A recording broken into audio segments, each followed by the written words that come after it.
तो वेलकम बच्चों, हम लोग जो हेडिंग सीखने जा रहे हैं आज वो सीखने जा रहे हैं potential energy of a magnetic dipole kept inside a uniform magnetic field.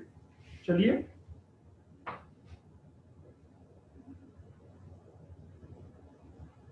Potential energy of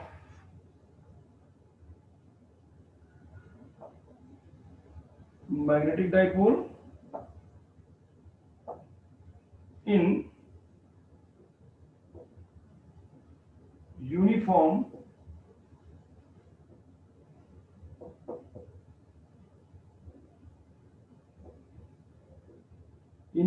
magnetic field। तो ये यूनिफॉर्म मैग्नेटिक फील्ड है। ये फिगर तीसरी बार आपके लिए बन रहा होगा और यहां पर ये एक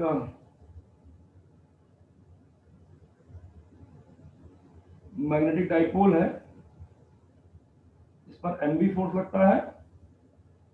साउथ पोल है, इस पर माइनस एमबी फोर्स लगता है। ये एम है, एंगल थीटा है, टॉर्क लगता है, फिर ये रोटेट करने का सिस्टम है। बहरहाल इसको हम अगर इसी पर हम काम करना शुरू कर रहे हैं आपके लिए, तो चलिए दिखाते हैं कि कितना फोर्स लगने वाला है, कैसे टॉर्क लग रहा है, कैसे कितना पोटेंशियल एनर्जी है। The potential energy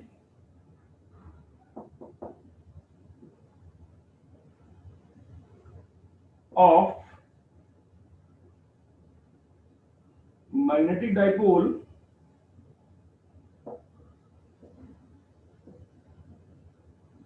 is equal to the work done in bringing it from infinite and infinite at angle 90 degree and then rotate from 90 degree to theta degree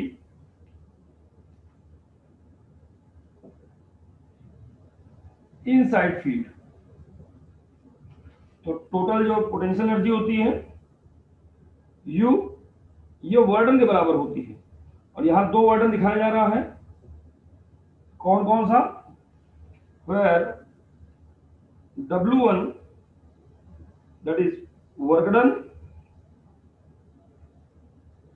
in bringing dipole from infinity to inside field at angle 90 degree. और जब 90 degree पे लाएंगे तो आप समझ सकते हैं 90 पे आएगा तो जितना पॉजिटिव पर लेफ्ट साइड फोर्स लग रहा है उतना नेगेटिव पर राइट साइड लग रहा है। टोटल फोर्स इक्वल और अपोजिट, नेट फोर्स जीरो, तो नेट बर्डन भी तो जीरो हो जाएगा। तो it's implies that work done W1 is equal to zero and W2 क्या भाई? W2 that is work done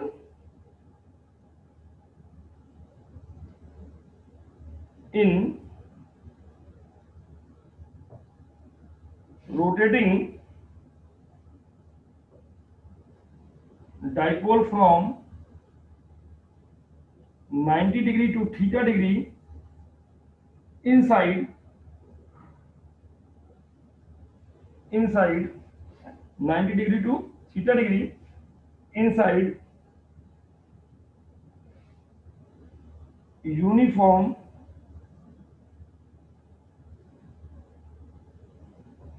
magnetic field. तो W2 की वैल्यू कितना होगी भाई? तो आइए W2 देखें। दैट इज, अभी आपने देखा कैपिटल MB cos थीटा 1 मतलब 90 डिग्री माइनस थीटा 2 का value that is minus cos theta.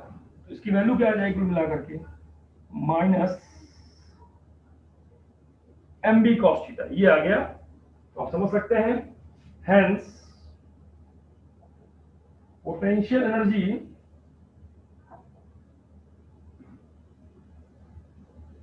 Of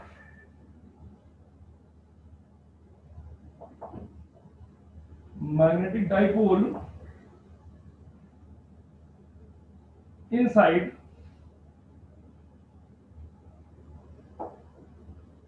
uniform magnetic field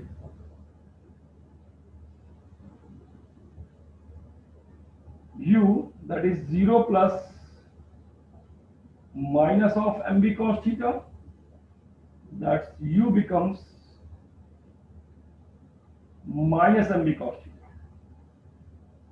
और इसको हम लोग U is equal to m dot B लिख सकते हैं। अब यहां पर तीन केस बहुत ज्यादा डिस्कस किए जाते हैं, मैक्सिमम डिस्कस किए जाते हैं, देख लेंगे स्पेशल केसेस। पहला case, if theta is equal to 0 degree, then torque, that is mb sin 0, इसकी वैल्यू क्या आ जाएगी भाई, टॉर्क 0 आ गया, and potential energy minus mb cos 0, जिसकी वैल्यू माइनस mb आ गई। पोटेंशियल एनर्जी मिनिमम माइनस में आ गई और torque 0, potential energy minimum torque 0, so that is stable equilibrium. It is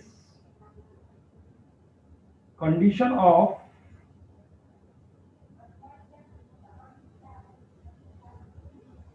stable equilibrium.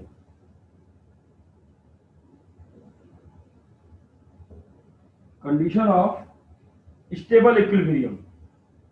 Number 2, if theta is equal to 180 degree, then tau is equal to mb sin 180, sin 180 फिर 0 हो जाएगा, तो torque तो 0 हो गया, एंड u बराबर minus mb cos 180 minus 1 होता है, तो it's implies that u is equal two plus mb, और यहाँ पर टॉर्क तो 0 है लेकिन पोटेंशियल एनर्जी पॉजिटिव आ गई। पॉजिटिव पोटेंशियल एनर्जी मतलब हो गया instability, it is the condition of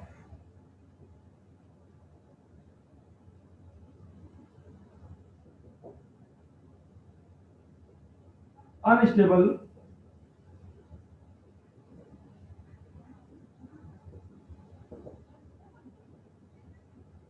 equilibrium. तो ये कंडीशन है अनस्टेबल इक्विलिब्रियम की। तो ये बहुत इंपॉर्टेंट टॉपिक पोटेंशियल एनर्जी, और इससे इसके आधार पर स्टेबल और अनस्टेबल इक्विलिब्रियम की कंडीशन। उम्मीद है आपको समझ में आई होगी बात। ध्यान से देखिए, समझिए, और अब आपकी बारी है कि आप इस पर कमेंट करें और जो भी इसमें आपको बताना हो, पूछना हो, पूछ सकें।